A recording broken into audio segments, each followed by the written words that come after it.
That's a great question, and it may be a long answer, so I'll try not to make it long. But how do we make a policy something that just doesn't die on the shelf, right? Mhm, It's management. Got to be management. mhm, And I'll state this: when we do an IT control assessment of an organization, we never say IT has failed to do something. Now, mhm, if there's a policy that says password should be 12 characters long and IT has the domain security policy set at 8, that's an IT failure. That'll be an mhm, IT finding. But most of our findings are management findings. mhm, Management has not implemented. Management has not reviewed the policy. Management has not conducted, an assessment of the incident response plan in the last 3 years. It is all how serious management takes this topic. yeah, And I'll use banking a lot. We work a lot in the financial industries, um, and they're very, very well put together. They review their policies no less than annually. This risk assessment document is living, but it gets presented to management and the board at least once per year. And it might have a cover letter over it, kind of hitting the high points to say, hey, no big changes, but these three things have changed. We need your executive sponsorship to close it. And then when they're done, the board or senior management will go out and hire an IT security firm to come in and do a control assessment. So it's mhm, a third party assessment of the IT controls to make sure the policies are working correctly.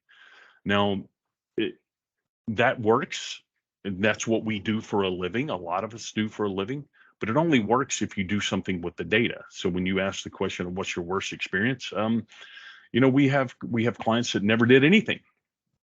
They never they didn't use the data, they didn't use the results of the testing to close the gap.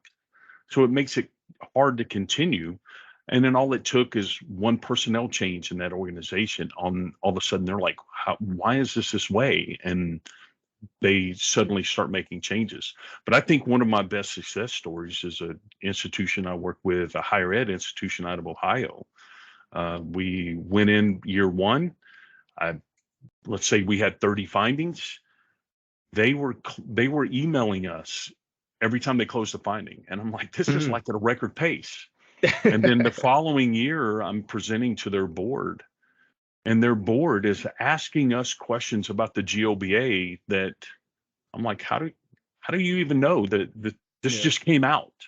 So those are the success stories when the boards and senior leaders are involved in this conversation, because their whole role here is to put pressure on the CIOs and the CISOs and IT to be doing the right thing. Well, if that mhm, pressure is not there, IT can't do it for them. And I'm former IT. Any IT members on the phone, you try to implement a control without the executive sponsorship, you're getting your house burned down. It yeah, Management has to come in and own it. So I, yeah, I know that was kind of probably could have even been a longer answer, but all of this comes back to management and them enforcing other policies like an audit policy that we will audit this and we take the results of the audit and do some of our fixes. But you also have to do some of your own self assessments as well. There's no framework out there, NIST or anything else that you can't download and self-assess also and mhm, identify your gaps before the IT audit or the IT control testing gets here. yeah. But the only way the policy doesn't die on the shelf is if management is standing behind it and enforcing it. Gotcha. So, Johnny, I appreciate that, and I understand. I'm sure we could go on about that, but I think the answer you gave was really good. A second question that I have, you say don't make it too complicated.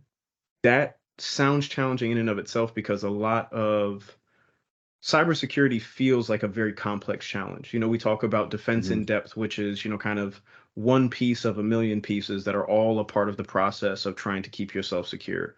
Whether it's technology, policy, or people, everything has to work together. And it's like, you treat it like a Rolex watch and everything has to run together on time in order to keep you safe. All that sounds super complex.